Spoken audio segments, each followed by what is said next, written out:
오늘 우리에게 주시는 하나님의 말씀을 함께 나누겠습니다. 신약 성경 사도행전 1장 1절에서 5절까지 말씀입니다.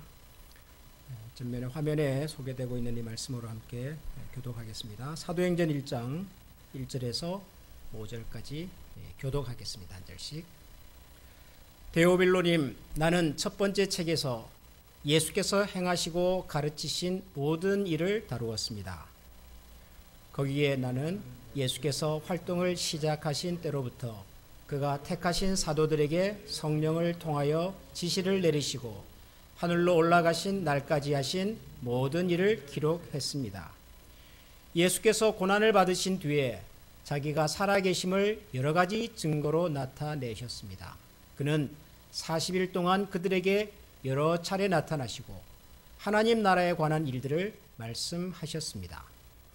예수께서 사도들과 함께 잡수실 때에 그들에게 이렇게 분부하셨습니다.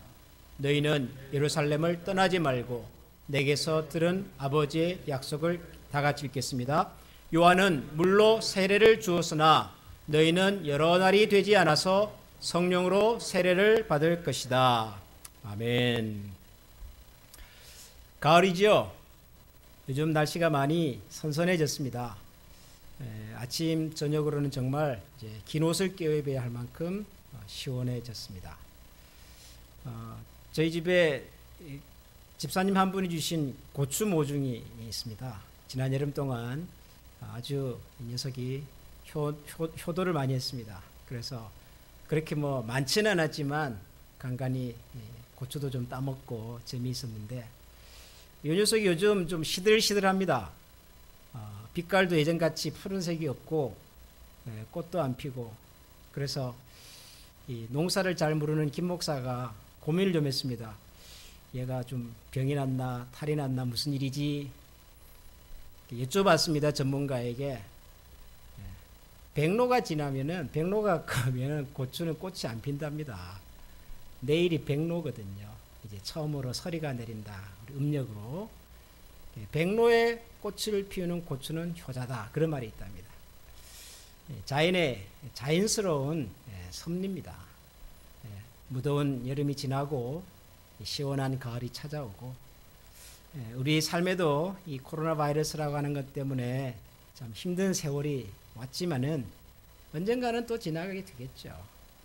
하나님께서 우리에게 주신 새로운 시기, 새로운 계절에 우리의 몸과 마음을 새롭게 해서 또 하나님을 향하여 힘차게 달려가는 그런 계절, 그런 가을이 되었으면 합니다. 그런 마음으로 이번 가을을 말씀과 함께 시작하기를 주님의 이름으로 축원합니다. 자, 오늘부터 저는 신약 성경 사도행전 말씀을 여러분들과 함께 나누려고 합니다. 사도행전은 우리 교회의 역사를 기록하고 있는 성경입니다. 교회가 세상에 어떻게 태어났고 어떻게 자랐으며 또 이 세상에서 교회는 어떤 문제들을 만나고 그런 문제를 어떻게 극복해 갔는가 하는 것을 기록하고 있는 교회 역사책이고 또 어떤 면에서 보면 교회라고 하는 것에 대한 백과사전 같은 성경이 사도행전입니다. 9월부터 이 사도행전 말씀을 매주 여러분들과 같이 좀 나누어 보려고 하는데요. 갑자기 왜 사도행전일까요? 갑자기 왜 교회 역사를 들여다보려고 할까요? 이 코로나 바이러스라고 하는 것이 우리에게 여러 가지 변화를 가져왔는데요. 그 중에 아마 우리 크리스찬들에게 있어서 가장 큰 변화 혹은 도전 중에 하나는 이 신앙생활을 예전처럼 하기가 어려워졌다는 거죠. 우선 예배를 온라인으로 대부분 드리고 있습니다. 여러분들이 이렇게 교회에 나오셔서 제한된 인원으로 함께 현장 예배를 드리게 된 것은 참 감사한 일이지만 아직도 대부분의 성도님들은 현장에 나오지 못하시고 가정에서 혹은 먼 곳에서 영상으로 예배를 드리고 있습니다. 예배만 영상으로 드리는 것이 아니라 이제 우리가 했던 수요 성경 공부 기도회, 토요 새벽 기도회, 그리고 목장 모임 대부분을 온라인으로 하고 있습니다. 예전처럼 교회당에 와서 예배드리고 식사도 같이 하고 대화도 나누고 교제도 하고 아이들이 웃는 소리, 공부하는 소리를 듣고 볼 수 있는 것이 이제는 언제적인지를 모를 만큼 그렇게 많이 바뀌어 버렸습니다. 이 코로나 바이러스 상황이 앞으로 나아지기는 하겠지만, 그러나 여전히 많은 분들에게는 건강에 대한 염려가 있고, 그러다 보면 아마 이전처럼 교회당에 모이는 것이 쉽지는 않아 보입니다. 여러분, 만약에 우리가 지금 신앙생활하는 이런 패턴이 앞으로 계속 이런 식으로 이제 고정이 된다면, 정해진다면, 여러분, 도대체 교회는 어디에 있는 걸까요? 예배도 온라인으로 드리죠. 기도회도 온라인으로 하지요. 모임도 회의도 다 이제 온라인으로 하게 된다면 교회는 어디에 있죠? 교회는 필요합니까? 여전히 교회당, 교회 조직 이런 게 필요할까요? 다 온라인으로 하는 세상이 되어버리면, 이런 생각을 이제 조금씩 심각하게 하게 되었습니다. 사실 처음에 온라인으로 예배 드릴 때만 해도 이게 코로나 바이러스가 좀 잠잠해지면 다시 모여서 정상적인 예배를 드리겠거니라고 생각을 했는데, 우리 6개월 동안 못하고 있습니다. 앞으로 언제 다시 할 수 있을지도 모릅니다. 그렇다면 앞으로 우리가 지금 만나는 새로운 세상에서의 교회는 어떤 모습이 되어야 될까? 앞으로도 교회는 예전에 우리가 경험했던 교회처럼 그런 교회로 계속하게 될까? 이런 교회에 대한 근본적인 질문을 이제 해볼 수밖에 없습니다. 그러자면 교회가 이 세상에 언제 어떻게 태어났는지, 그리고 교회가 세상에 태어나서 무슨 일을 했고, 그 과정 속에서 어떤 것을 경험했고, 혹은 어떤 어려움을 만나고 그 어려움을 어떻게 극복해 갔는지에 대한 성경의 이야기를 다시 한번 들어보지 않을 수가 없습니다. 사도행전이 바로 그런 책입니다. 사도행전이 교회 탄생과 성장과 교회에서 당하는 겪는 여러 가지 이야기들과 일들에 대한 그분들의 경험들을 기록으로 남겨놓은 교회 역사책입니다. 여러분, 역사라고 하는 것은 참 우리에게 주는 유익이 많습니다. 우리는 역사 그러면 옛날 이야기라고 생각을 합니다. 지난날, 고구려 시대, 신라 시대, 미국의 독립전쟁, 지난날의 사건을 기록한 것이 역사라고 생각하지만, 사실 역사 속에는 지난날의 사건에 대한 기록 이상이 있습니다. 역사 속에는 과거의 이야기만 있는 것이 아니라 지금을 살아가는 우리를 위한 이야기도 있습니다. 혹은 우리의 자녀들이 살 미래에 대한 이야기도 있습니다. 역사는 그런 겁니다. 그래서 사람들이 어려움과 위기를 만나면 제일 먼저 찾아보는 것 중에 하나가 역사입니다. 지난날 우리의 선배들은, 우리 신앙의 어른들은 이런 문제 속에서 어떻게 고민했고 어떻게 해결해 갔는가 하는 것을 다시 뒤돌아보는 거죠. 그래서 영국의 유명한 역사학자 에드워드 카라라고 하는 분은, 역사라고 하는 것은 과거와 현재 사이의 끊임없는 대화다. History is an unending dialogue between the past and the present. 그러니까 옛날 이야기가 아니라는 거죠. 그 옛날 이야기 속에는 지금의 우리가 들어보고 물어보고 찾아야 될 지혜와 교훈이 있는 겁니다. 사도행전이라고 하는 성경을 이 시점에 우리가 다시 한번 들여다보려고 하는 이유가 여기에 있습니다. 우리가 지금 신앙생활을 하고 또 교회를 섬기고 사랑하지만 그 어느 때보다도 아주 심각한 위기를 경험하고 있습니다. 여러분들이 인정을 하시든 하시지 않든 간에 아마 앞으로 교회는 많이 달라질 겁니다. 아니, 달라져야 할 겁니다. 우리의 신앙생활도 그동안 교회에 모여서 함께 예배하고 기도하고 교제하고 나누었던 모든 이런 종류의 신앙생활의 패턴들도 어쩌면 앞으로 근본적으로 달라져야 할지 모릅니다. 어떻게 달라져야 할 건가? 그럼에도 불구하고 우리는 교회인가? 교회는 앞으로 어떤 모습으로 세상 가운데 살아남아야 하는가? 이런 질문을 하게 되죠. 바로 이 사도행전을 통해서 그렇게 질문도 해보고 우리가 한번 답도 찾아보고. 그래서 저는 여러분들과 함께 이번 가을에 이 사도행전 말씀을 묵상하면서 저와 여러분들이 가지고 있는 교회에 대한 신앙의 뿌리를, 믿음의 뿌리를 하나하나 다시 한번 확인하는 기회가 되면 좋겠습니다. 여러분들이 교회를 모른다는 말씀은 아닙니다. 여러분들이 신앙생활이 틀렸다는 얘기는 아닙니다. 그러나 앞으로 우리가 살 세상이 너무도 달라질 세상이고, 달라질 세상은 달라진 교회의 모습, 신앙생활의 모습을 또 기대할지 모르기 때문에 우리가 다시 한번 이 본질로 돌아가서, 원리로 돌아가서, 교회의 기초로 돌아가서 교회라고 하는 것이 가지고 있는 그 기본적인, 그 생태적인 그 특징, 혹은 우리가 반드시 지켜야 할 가치, 이걸 사도행전을 통해서 좀 보고 싶은 거예요. 저는 여러분의 신앙 여정에 있어서 이번 가을이 그런 의미에서 굉장히 중요한 시기가 되기를 원합니다. 여러분들이 개인적으로 교회에 대해서 어떻게 배우셨고 어떻게 경험하셨고 그동안 사도행전이라고 하는 성경 말씀을 얼마나 많이 공부하셨는지 잘 알 수는 없으나, 이번 가을이 이 사도행전을 같이 듣고 고민하고 기도하는 이 가을이 저와 여러분의 신앙에 있어서 교회에 대한 우리 그림을 다시 한번 확실하게 그려보고, 아무리 세상이 힘들고 또 교회와 우리 신앙생활에 대한 다양한 도전들을 가지고 와도 변하지 않는 우리 믿음의 뿌리, 변하지 않는 교회에 대한 우리 기대와 그리고 소중한 생각을 다시 한번 가다듬는 그런 시간이 되면 좋겠습니다.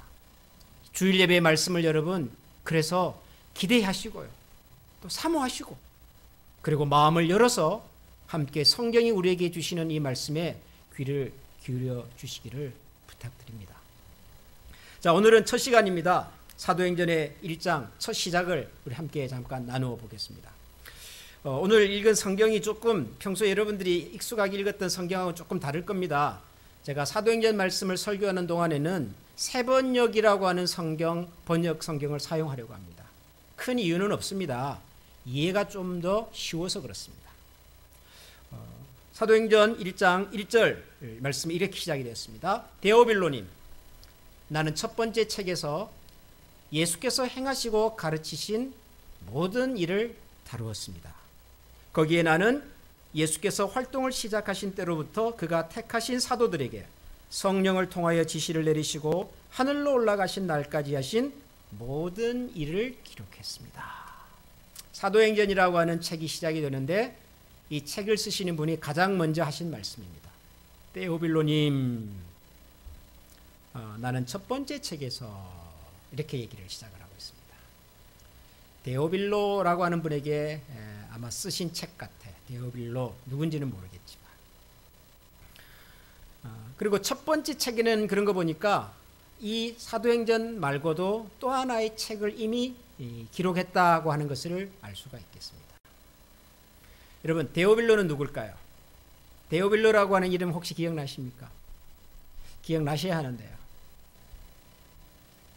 왜냐하면 제가 2020년 이 상반기 동안에 설교했던 누가복음이라고 하는 성경 혹시 기억하십니까? 그 누가복음 제일 처음에도 이 이름이 있었거든요. 누가복음 1장을 한번 보여드리겠습니다. 누가복음 1장에 보면 우리 가운데서 일어난 일들에 대하여 차례대로 이야기를 엮어내려고 손을 댄 사람이 많이 있었습니다. 그들은 이것을 처음부터 말씀의 목격자요 전파자가 된 이들이 우리에게 전하여 준 대로 엮어냈습니다. 그런데 존귀하신 데오빌로님, 나도 모든 것을 시초부터 정확하게 조사하여 보았으므로 가깝게 그것을 순서대로 써드리는 것이 좋겠다고 생각하였습니다. 누가복음에 제일 먼저 나오는 내용입니다. 여기에 데오빌로라고 하는 분이 나옵니다. 그래서 우리는 알 수 있습니다. 사도행전이라고 하는 책은 예수님의 제자 누가가 썼던 누가복음의 후속편이구나 하는 것을 알 수 있습니다. 데오빌로님, 나도 모든 것을 시초부터 정확하게 조사하여 보았으므로 가깝게 그것을 순서대로 써드리는 것이 좋겠다. 그래서 누가는 예수님에 관한 이야기를 이 데오빌로라고 하는 분에게 순서대로 써드릴 계획을 가지고 전편을 썼고, 그것이 누가복음, 그리고 후편, 후속편을 쓰게 되었습니다. 사도행전입니다. 자, 그러면 우리가 이 사도행전이라고 하는 성경을 읽을 때 가장 먼저 기억해야 될 단어는 사도행전은 누가복음의 후속편이구나 하는 것을 기억하는 겁니다. 사도행전은 누가복음에 이어지는 후속편입니다.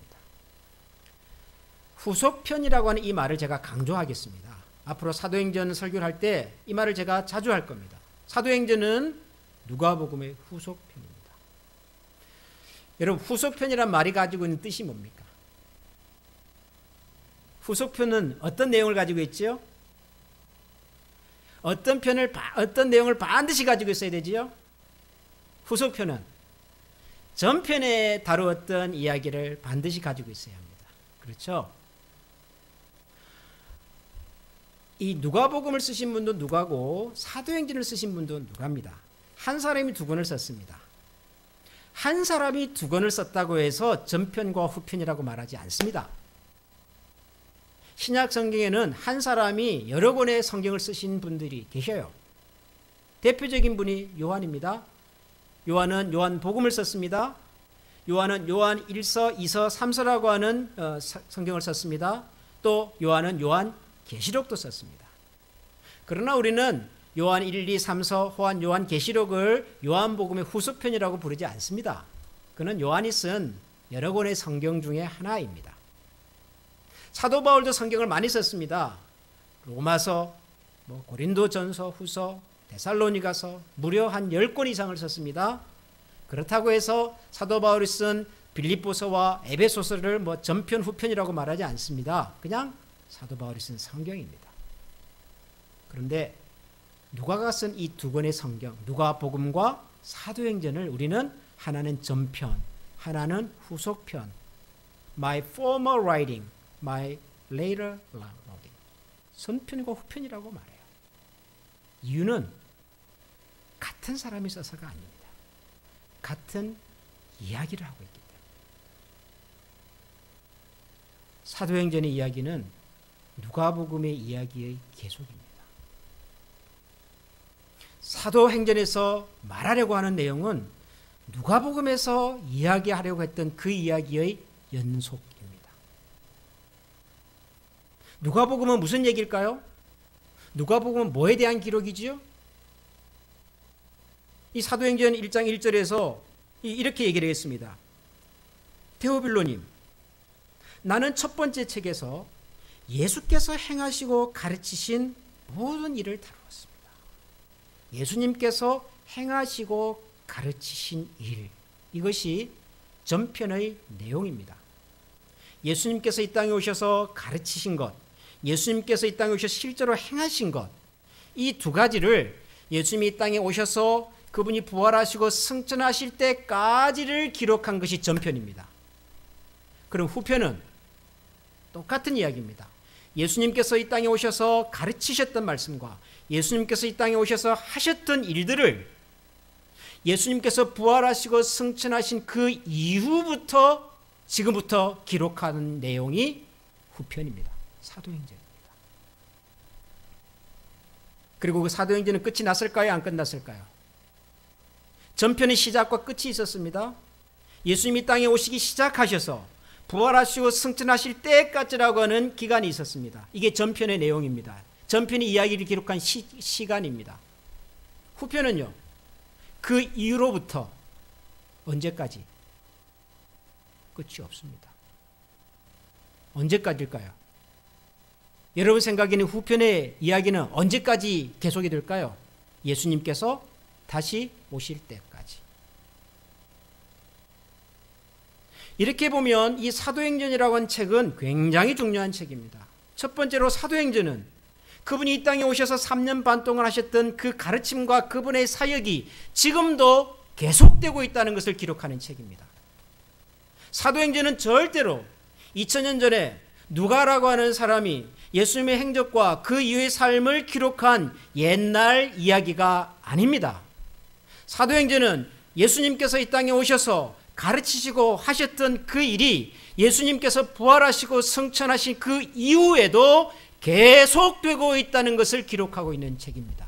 사도행전은 그래서 끝이 없습니다. 사도행전은 지금도 현재 진행형입니다. 우리는 이 사도행전의 한 부분입니다. 우리가 가지고 있는 성경 사도행전에 들어있지는 않지만 우리는 이 사도행전이라고 하는 성경이 가지고 있는 그 기본적인 특징, 그 기본적인 하나님의 구원의 역사의 연장선상에 있는 사람들입니다. 우리가 사도행전 29장이 될지 30장이 될지 알 수는 없으나 우리는 여전히 사도행전의 한 부분으로 살아가는 사람들입니다. 그런 의미에서 사도행전은 옛날 얘기가 아니라 지금 우리를 위한 이야기. 그런데 이 일에 예수님께서 제자들을 부르셨습니다. 이 일을. 전편의 이야기의 주인공은 누구였죠? 복음서의 주인공은 누굽니까? 당연히 예수님이시죠. 그러셨잖아요. 예수님께서, 그분께서 이 땅에 오셔서 가르치시고 행하신 모든 일들을 기록하셨습니다. 전편의 주인공은 예수님이십니다. 그러면 후속편의 주인공은 누구죠? 후속편의 주인공은 누굽니까? 주인공이 바뀌면 안 되잖아요. 전편과 후편의 주인공이 달라진다? 여러분 그러면 후속편 보실 거예요? 스타워즈라는 영화가 있었습니다. 1편부터 지금 12편까지 나왔고 지금 12편을 만들고 있습니다. 근데 후속편의 주인공이 달라져 버렸어요. 그럼 그거 후속편 맞습니까? 아니죠. 주인공이 달라지면 안 됩니다. 주인공은 똑같으셔야 돼요. 그런데 그 주인공께서 후속편에서는 당신을 대신할 수 있는 사람을 불렀어요. 그게 누구죠? 그게 제자들이었습니다. 제자들. 예수님께서 부활하시고 승천하시기 전에, 그래서 3절부터 이런 말씀이 나와요. 예수께서 고난을 받으신 뒤에 자기가 살아계심을 여러 가지 증거로 나타내셨습니다. 그는 40일 동안 그들에게 여러 차례 나타나시고 하나님 나라에 관한 일들을 말씀하셨습니다. 예수께서 사도들과 함께 잡수실 때 그들에게 이렇게 분부하셨습니다. 예수님의 당부가 있습니다. 뭐라고요? 너희는 예루살렘을 떠나지 말고 내게서 들은 아버지의 약속을 기다려라. 아버지의 약속을 기다려라. 요한은 물로 세례를 주었으나 너희는 여러 날이 되지 않아서 성령으로 세례를 받을 것이다. 주인공께서 하늘로 올라가시면서 당신의 제자들을 불렀습니다. 그리고 그들에게 당부하셨어요. 얘들아, 예루살렘을 떠나지 마라. 예루살렘을 떠나지 말고 하나님의 약속을 기다려라. 머지않아 너희가 요한의 세례가 아니라 성령의 세례를 받게 될 것이다. 그 말씀을 남기시고 예수님이 떠나셨습니다. 사도행전의 주인공이 예수님이신데요. 예수님께서 등장하신 장면이 이제 이거밖에 없어요. 사도행전 전체 28장에서 예수님 이야기는 사도행전 1장 1절에서 9절밖에 안 나와요. 그 다음부터 예수님이 안 나올 거예요. 그런데도 사도행전의 주인공은 여전히 예수님입니다. 왜요? 누구를 통해서? 예수님의 제자들을 통해서. 그 제자들이 그들에게 당부하신 예수님의 부탁과 말씀을 가슴에 품고 예수님께서 맡기신 그 일을 계속 하실 것이기 때문에 역할을 하는 사람은 달라졌지만 이야기는 달라지지 않았습니다.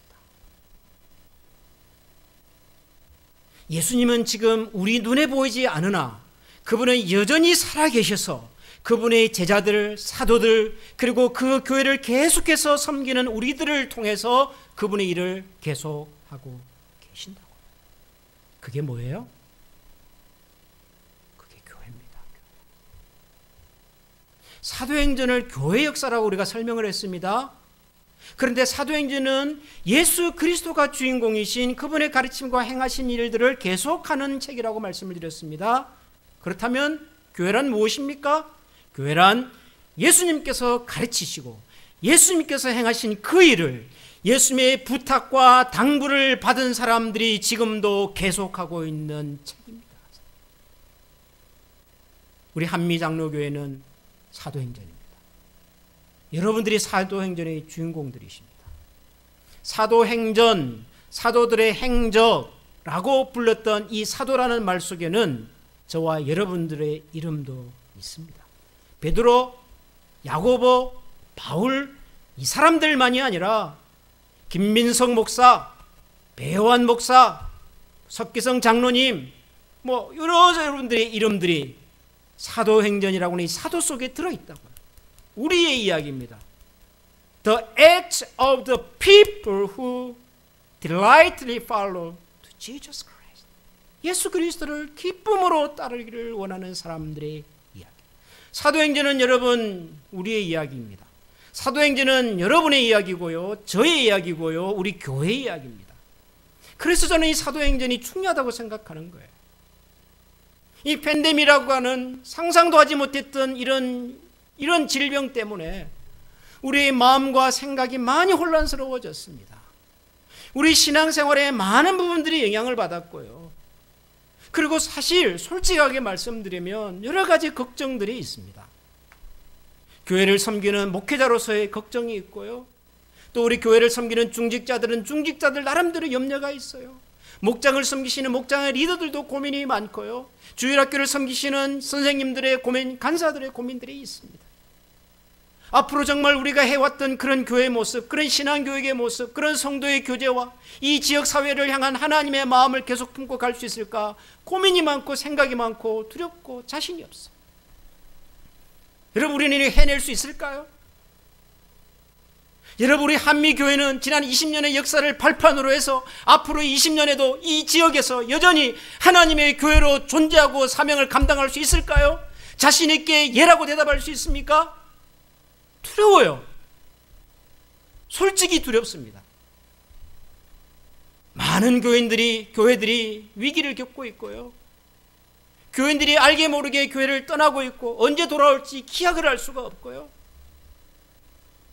이런 과정 속에 교회는 세상으로부터 온갖 조롱과 비난을 받고 있습니다.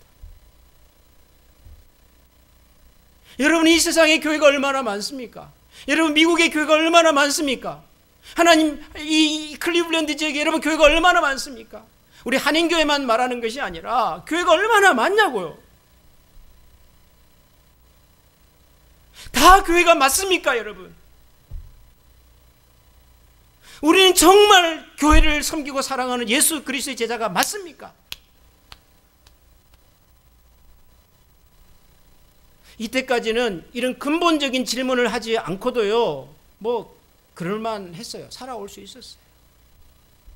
사람들이 모이고요, 교회는 계속 늘어나고요, 교회는 성장하고, 뭐 교회가 요즘 부흥이 안 된다라고 말하지만 그럼에도 불구하고 수십억, 수백억을 들여서 교회당을 짓는 교회들이 있고요. 교회 맞습니까, 여러분? 우리는 크리스찬이 맞습니까?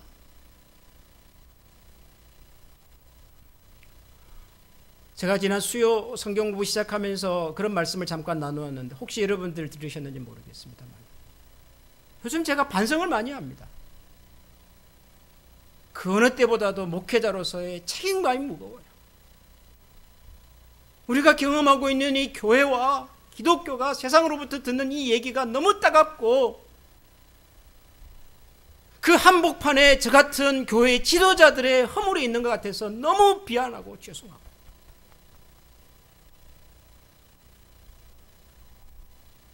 한국의 뉴스 시간에 매일 등장하는 그 목사라는 이름으로 등장하는 그분이 정말 목사님이 맞는지 저는 모르겠어요.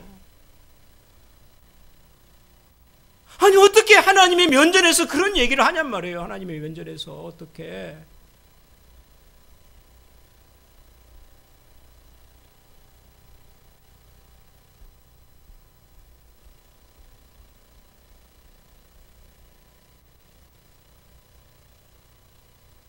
그래서 교회를 다시 배워야 되겠다. 교회가 뭔지를 다시 들어야 되겠다. 여러분, 우리 눈에 보이는 건물로서의 교회가 없어지는 것은 그렇게 큰 문제가 아닙니다. 여러분, 이거 너무 걱정하지 마십시오. 작년에 왜 프랑스 파리에 있는 유명한 850년 된 유명한 교회당 건물이 불이 났잖아요. 그렇죠? 그래서 많은 사람들이 이제 교회가 사라졌다. 850년 전통의 교회당이 지금 사라졌다. 막 걱정을 하셨는데요. 정확하게 말합시다. 교회가 사라지지 않았습니다. 850년 동안 지탱했던 그 건물이 불에 타서 없어졌죠. 건물이 없어져도 괜찮아요. 건물은 교회가 아니니까요. 우리가 교회니까요. 우리가 살아있으면 우리가 예수 그리스도의 그 부탁과 당부하신 말씀을 듣고 믿고 예루살렘을 떠나지 말아라. 하나님의 약속을 기다려라. 머지않아 너희가 성령의 세례를 받게 될 것이다. 그 말씀을 믿고 기다리고 그 성령의 약속과 체험과 능력을 가지고 사는 사람들이 있다면 교회는 있어요. 집에 계셔도 되고 나오셔도 괜찮고 뭐 어디 다른 지역으로 이사를 가셔도 괜찮고요. 실명을 거론해서 죄송합니다만은 우리 조승정 형제가 지난주에 저한테 참 저를 격려해 주는 문자를 하나 보냈더라고요. 목사님, 제가 우리 한미교회 떠나기 전에 기도 제목이 하나 있었습니다. 한 1년만 더 교인으로 있으면 좋겠다고 생각을 했는데 이루어졌대요. 무슨 말인지 몰랐어요. 텍사스에서 아마 우리 교회 성경 공부 예배 실황을 계속해서 보시는가 봐요. 떨어져 있어도 그럴 수 있잖아요. 주님께서 우리를 통해서 그리고 주님께서 우리에게 주신 당부의 말씀이 있어서 그 말씀을 듣고 그 말씀을 따라 살아보겠다는 사람이 있으면 교회입니다, 여러분. 우리는 교회입니다. 우리는 한미 장로교회입니다. 자랑스러운 한미 가족입니다. 우리 그 일을 계속 하십시다. 하나님의 말씀이 들려지는 교회가 되게 하십시다. 하나님의 말씀을 듣는 교회가 됩시다. 하나님께서 역사하시는 경험, 하나님의 역사가 경험되는 교회가 되게 합시다. 예수님께서 이 땅에 오셔서 가난한 사람들을 만나주시고 병든 자를 고쳐주시고 외롭고 쓸쓸했던 사람들의 친구가 되어주시고 실제로 오셔서 우리의 몸과 마음을 새롭게 해주셨던 그 예수 그리스도의 능력이 경험이 되는 교회, 경험이 되는 성도, 경험이 되는 우리 한미 가족이 될 수 있기를 축원합니다. 그래서 새로운 시작입니다. 처음부터 다시 시작하겠습니다. 교회 기초를 단단히 하고 우리 신앙의 기초를 단단히 하고 어떤 시련과 도전 앞에서도 흔들림 없이 하나님의 사명을 감당하는 교회가 되겠습니다. 우리 되십시다. 우리 시간에 한번 다 같이 이런 중심으로 기도하십시다. 다시 시작합시다. 다시 출발하십시다, 여러분. 우리 개인의 신앙도 우리 교회의 뿌리도 다시 확인하고 다시 시작하십시다. 예수님께서 당부하신, 제자들에게 당부하신 하나님의 약속을 우리 가슴에 새기고 기억하십시다. 어떤 이유로 여러분들이 교회를 찾아오시고 어떤 목적으로 여러분들이 교회를 섬기시는지는 모르겠으나 하나님의 약속이 우리의 가슴 속에 남아있지 않으면 그건 교회일 수가 없습니다. 하나님의 가르침과 그분의 역사심에 경험되지 않으면 우리는 교회일 수 없습니다. 하나님, 저를 하나님의 도구로 사용해 주십시오. 하나님, 저에게 하나님의 음성을 들려주시옵소서. 하나님께서 하시던 그 일을 보게 하시고 그 일을 경험하게 하시고 그 하나님의 손길에 의지되어 살아가는 인생이 되게 하여 주시옵소서. 우리 한미교회가 매주 이렇게 직접 볼 수는 없어도 흩어져 있지만은 있는 그곳에서 예수님의 말씀을 듣고 그 말씀에 우리의 인생을 걸고 예수님이 하셨던 그 일을 현장 속에서 경험하고 확인하고 세상 가운데 외쳐 증거하는 우리 성도들이 되게 해주시옵소서. 여러분, 이 시간에 우리의 마음을 가지고 한번 다 같이 우리 자신과 우리 교회의 미래를 위하여, 우리 자녀들이 주인공이 될 우리 교회의 내일을 위하여서 한번 같이 기도하겠습니다.